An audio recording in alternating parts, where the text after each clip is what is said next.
আজকে তোমাদের সঙ্গে আলোচনা করব আঞ্চলিক উপন্যাস কাকে বলে, আঞ্চলিক উপন্যাসের বৈশিষ্ট্য। চলো আগে জেনে নেওয়া যাক আঞ্চলিক উপন্যাস কাকে বলে।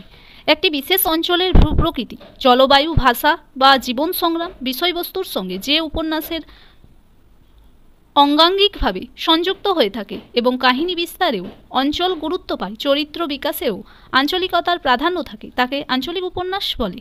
কয়েকটি আঞ্চলিক উপন্যাসের বৈশিষ্ট্য হলো: আঞ্চলিক উপন্যাসের উপজীব্য একটি বিশেষ অঞ্চলে ও বিশেষ শ্রেণীর কথা।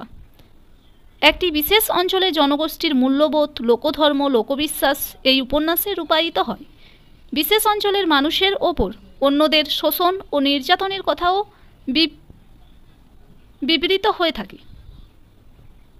কয়েকটি আঞ্চলিক উপন্যাসের নাম হলো: তারাশঙ্কর বন্দ্যোপাধ্যায়ের হাঁসিলি বাঁকের উপকথা, গণদেবতা, সমরেশ বসুর গঙ্গা, বিভূতিভূষণ বন্দ্যোপাধ্যায়ের ইচ্ছামতি, মানিক বন্দ্যোপাধ্যায়ের পদ্মা নদীর মাঝি ইত্যাদি। আলোচনা ভালো লাগলে লাইক, শেয়ার, সাবস্ক্রাইব।